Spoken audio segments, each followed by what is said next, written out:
Welcome to the Filmmakers Forward podcast.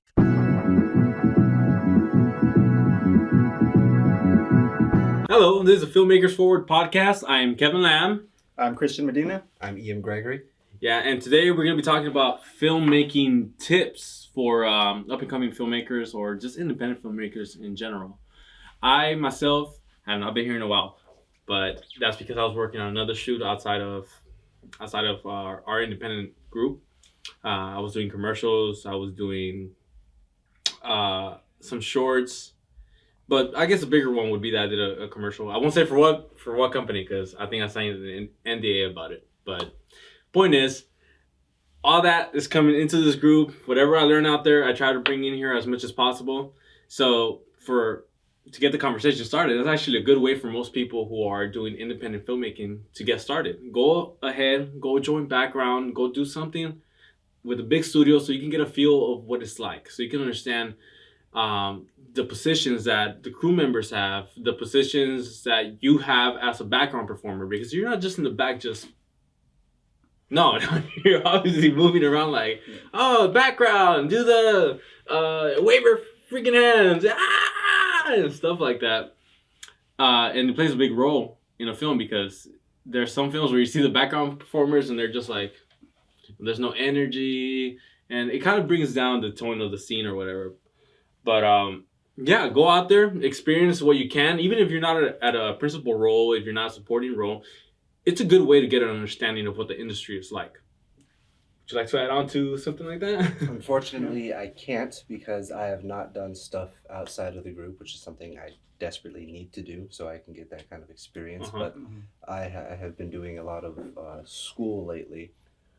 I started my bachelor's program for creative writing, so at least I have book knowledge on how to do stuff. I just lack the actual experience out there. Yeah. I will say I would definitely recommend starting off with background. That's how I started. Just like there's like websites out there like standing room only, like you can easily What did you do background on? I did so many like TV shows and stuff. Como cuál? I was on Doce Corazones for a very long time. No way, Doce Corazones? Yeah, like you can look it up and you'll see me in the background multiple times. Doce Corazones is a very popular Latin America dating reality show. Mm-hmm. If you're Latino, you know what the hell we're talking about. You were there as a kid watching that. Yeah, it was hosted by Penelope Cruz, and actually a lot of actors that I know today have done Doce Corazones because they cast people for that stuff. But yeah, like I did like American Idol. I saw like Jennifer Lopez and Ryan Seacrest. I did like a lot of like court shows, a lot of game shows, and I literally made a fake ID when I was 17 years old, so I can actually like start like getting in there because I wanted to. You're ratting on yourself, man. Not that I would necessarily condone or recommend it, but like shit. I mean, life was tough, and I needed to make money, and I wanted to, get into the industry, and I was so eager to do it. So I was like, okay, I'm gonna just make a little fake ID. Did that, started getting paid for it, and that's how I got familiar with a lot of like the roles, like you said, and the terminology, and like what's expected of you when you're on set, the level of professionalism, how people behave, and it's just really interesting to watch how everything moves and works and functions and comes together. So if you are thinking about getting into the film industry in any capacity, then I would say that's a good way to start. But you don't want to stay there because it's easy to get stuck doing that, and I did get stuck for a very long time, all the way up through high school till college. And it wasn't until I was in college that I started doing more like independent stuff, and I felt more prepared and ready and confident to be on set. So that's where I started, and it's kind of been like on and off since then. And right now I'm surprisingly focusing more on kind of like videography and photography for some of my friends. I have a friend of mine who's going to be releasing an album pretty soon, and she has ideas for what she wants her cover photo to be like. But they're kind of like AI shots, and she wants to do like a photo shoot like in person, so it's not AI, and like with like it's crazy like headdress. So how would you do that? You will like take the picture and then like edit it with AI using like an AI program or something like that? No, I'd probably set up like some kind of a studio situation with a background and like my lights and with the R7, and just try to like take some experimental shots and then just hit the editing room and try to like bring it to life to where it's not like AI but still very realistic looking and very much her, because that's what she wants, is for it to look like her. And her family's very big on that too, so we're gonna try to do that. Yeah, a lot of artists are like tapping into the AI stuff. I mean, that's why most of the people were protesting, for the AI stuff. Yeah. And like an artist that used AI to use their photo their album, like your friend, right? Mhm. Album cover. That's what she's doing. Yeah. Lil Yachty did his new album with using AI. And I forgot the name of the album. Let's Start Now. Well, that's the name of the album. Let's Start Now. Okay. That whole cover is AI. Marvel just recently used AI to Secret Wars. Yeah. What's the Secret Wars? Yeah, the one with Secret Nick Wars. Fury? Is that the name of it? Yeah, Secret Wars. Yeah, Nick they used Fury. the entire thing Yeah. with AI. It's pretty easy to see because the image is inconsistent. You can see it shifting and stuff. Because it's a video, but it looks like it's supposed to be an image, but the way it shifts looks exactly like the AI video stuff. Oh, yeah, no, I didn't watch it, so I wouldn't know. Yeah. It's the moment you watch the opening intros, you're like, oh, that's AI. That looks like it looks good, but you can tell it's AI. I think it kind of fit the narrative because I know that the whole story is about aliens, like the Skrulls taking over the world undercover. So it's like uncanny. Yeah, I get it. Do you guys think that AI is kind of like take over? And how do you guys feel about jobs or just in I general? think it's gonna take over some like design jobs for sure because it just makes it so much easier to like get like a pretty picture. But I feel like on the flip side of it, maybe it kind of like takes away from the creative like craftsmanship of like actually like having a photo shoot and going through the whole editing process, and which is like the more traditional way of doing it. But like I feel like it's just like very computerized. What do you guys think? Like, my take on it is that I don't think it's going to take over because having seen AI art, having seen ChatGPT try and write something, having seen the video stuff, it's good on a lower like simple level for people to get started if they don't have access to like the money to pay for an artist or to pay for like someone to do an outline. It might take over that area, but it's not good enough to take over like the high-end professionals. You can try and get AI to write a script and it's going to be a very bad script.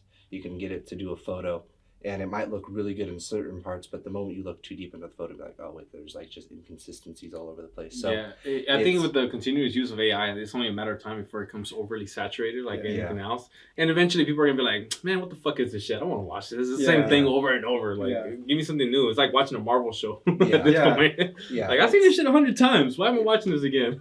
It's very good at like kind of doing stuff on a basic level, which is good for people that they don't have the resources. It's a nice like cheap or even free like assistance or way to, if you need a photo album cover and you don't have the money, AI art's good for that. But if you can afford a good artist, they're always going to be better. And so I don't think it's going to take over on that level. It's going to probably be a new stepping stone. It's the new thing. Everybody wants to try it out. Yeah. So my opinion on that, am I pro? Am I con? I mean, am I against it? I'm kind of indifferent. I'm kind of neutral. I'm indifferent too. I'm indifferent about it. Like I can use it to make something sound better when I'm writing, or I can not use it and figure it out on my own, which I think for most independent filmmakers who are starting up should start off by doing their own thing and just getting better with experience. Getting back to the whole tips for filmmakers, first-time filmmakers. If you feel like you really need the help, turn to a friend. Turn to someone that you know that does this kind of stuff and just ask for advice. Don't be afraid. I mean, that's what it's all about. Quentin Tarantino asked for advice from... Oh, wait, no, it was the other way around. Robert Rodriguez asked for advice from Quentin Tarantino and vice versa. It's a collaborative setting. Film is just collaboration. You gotta know people. You gotta understand the positions that everybody's in, and gain the knowledge that you can from it, and offer knowledge from it as well, whatever you learn. So, yeah, I'm neutral about AI. What about you? For me, once the whole advent of AI came to be, and like you started seeing people like posting all of like these AI photos on Instagram, and at first I thought it looked really cool, but then it got old very quickly. I feel like I was thinking about while that was going on. I was like, I've seen so many people that work in the industry afraid of AI, but here they are giving up their images for these cool. What was it? The yearbook pictures? Did you see those? No. Where people got recreated into like what they would look like in their yearbook photos. No, you didn't see it? I don't think Chance so. the Rapper did it.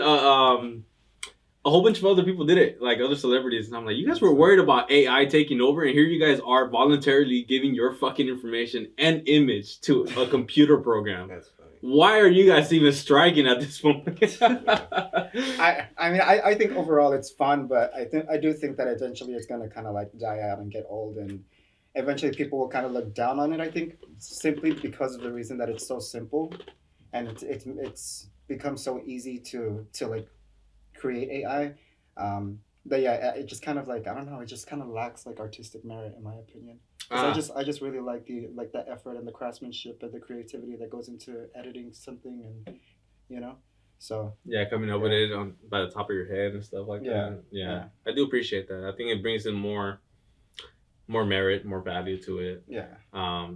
More of a learning experience more than all, because that's what it is. Filmmaking is just learning as you go. Not everybody has it down to the T. You know, there's no right way to do it. To each person, it applies differently. Everybody approaches filmmaking or writing or acting in a different way. There's really no right way. It's kind of like religion. You just follow what's best for you, what you like. Yeah. What do you think? I We've mean, talked yeah. so much that you haven't said shit. I mean, like I've already So deep in thought. I've already given my opinion on the AI. I mean, I don't know if do you guys have ChatGPT at all? Have you guys asked it to write a script? I've been encouraged to use it by a company that I write for, web series that I write for. I'm not gonna say the name of it. I've been encouraged to use it, but one, I'm lazy. I don't want to do it. I don't want to figure out how fucking ChatGPT works. If I'm you're like, lazy, I got an ADHD mind. I if- could come up if with you're- anything. If you're lazy, it's actually easier and quicker. But the thing is that, like I was saying, is that it's not very good. So using ChatGPT, if you ask it to come up with like a basic outline, Mhm. it's actually very good at coming up with concepts, like just random, because it just like will throw random things together. And that sounds interesting because you have like a new random combination of stuff. So Right. it's good at actually coming up with concepts and very basic outlines. But the moment you ask it to do a detailed outline or a script, it can't execute any of that. It's Mhm. very bad at executing. So Mhm. it's using it to actually write the script is not good. It's better to ask it for an idea than you just do it yourself. That's what I've heard. Like I've talked to other writers who have used ChatGPT that also work for the company. I won't say which one. That also write for the company, and they're like, "Yo, it's only a matter of time before all this shit sounds the same. Yeah. Like it's the Yeah. same recipe over and over and over and over. Yeah, Like, hey, for wait, haven't I done this script already? No, this is a new one. Look, new character, new name. Oh yeah, I guess you changed the names. It's the That's same another thing. shit. It will if you come up with a concept similar enough, it will actually come up with the same character names. If you ask it to do like I don't know, like a science fantasy novel series, it will put the like 9 out of 10 times it'll come up with the same character name. Really? Yeah. Shit, it's probably some fucking basic ass name. Yeah, like John Bob. it's because it runs off of patterns. It runs off of what it knows. It doesn't actually have like creative intelligence. It has access to a bunch of stuff, and then it picks the stuff that makes the most sense to formulate something. And so if you ask for a science fantasy novel, it's going to take all of its knowledge from science fantasy novels, and then it's going to just kind of give it back to you. And if that name sounds very science fantasy, it's going to just kind of continue to give it. It might do something else once, but for the most part, it's going to keep giving that stuff. I get you. Yeah. Which is why I get back to starting filmmakers.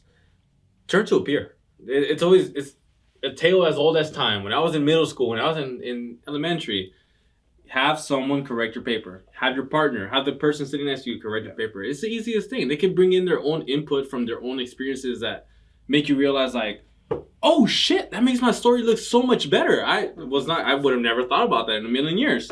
I'm glad that you told me about this. How do you know about this? Oh, I went through it. Oh, cool. Yeah, no AI is going to be able to bring in its own input that isn't like coded into it. There's some things that you just experience as a writer, and you need to. That's something that can't be replicated. That's what I'm saying. Like it can't be replicated. So for first-time filmmakers, try to do everything yourself. If you fail, it's fucking fine. You're a first-time filmmaker. We're not expecting you to do The Godfather. You know, we're expecting you to do a shitty short film that nobody's gonna watch on YouTube. That's what was expected of us. But it stands for so much more than that. It stands for experience. It stands for work that you've done yourself. It's all a learning experience, and it's all it's ever gonna be. Even if you look into interviews, most filmmakers are still learning. Same with actors. With actors, I've heard stories of how big name A-listers, Michael Keaton on Birdman, had his own acting coach still there with him. Yeah, and you're always going to continue learning. That learning never stops, and it is very beneficial. And I think everyone in the company can attest to having a mentor, because we had one for such a long time who had been in the industry and had a lot to give back and wanted to help. But you also want to make sure you surround yourself with good people. Like, it takes a team to really make something big happen. And it's the old saying in Hollywood, like, it's all about who you know. So you have to be able to network and get to know people and collaborate with them. And it's always good to get a second opinion. If you write a script, find someone to read it to. Like, it's different when you write something on your own and you hear it in your own head, but when you share it with someone and you say it out loud, you can kind of hear yourself from another person's perspective, and then you get their perspective as well. And so you don't end up getting like kind of like tunnel vision and lost in your own like vision of it. You get a little bit of everything when you collaborate with people, and that's really important. So yeah, but getting those connections has to be genuine. Yeah, it has to be genuine. Like, trying to suck up to somebody. Do not go brown nosing, please. Yeah, come on, nobody likes a brown noser. You'll lose connections doing it. Yeah, filmmaking it's a huge family. You don't know who you're gonna run into 20 years from now. You're not gonna know from even doing background, the people you meet doing background work. You don't know who's gonna be successful. You don't know who's gonna give up this industry fucking the day after you're done rapping.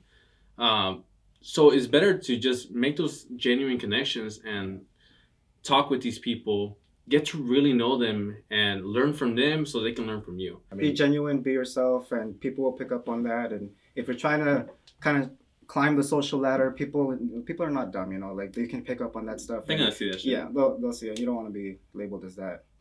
So yeah, don't worry about trying to start in the right spot. Just jump in somewhere random. You'll figure out how to swim halfway through if you need to. Yeah. But if you're trying to figure out where the best place to start is, everyone's going to give a different opinion on this is the best place, this is the best place. Just jump in, figure it out from there.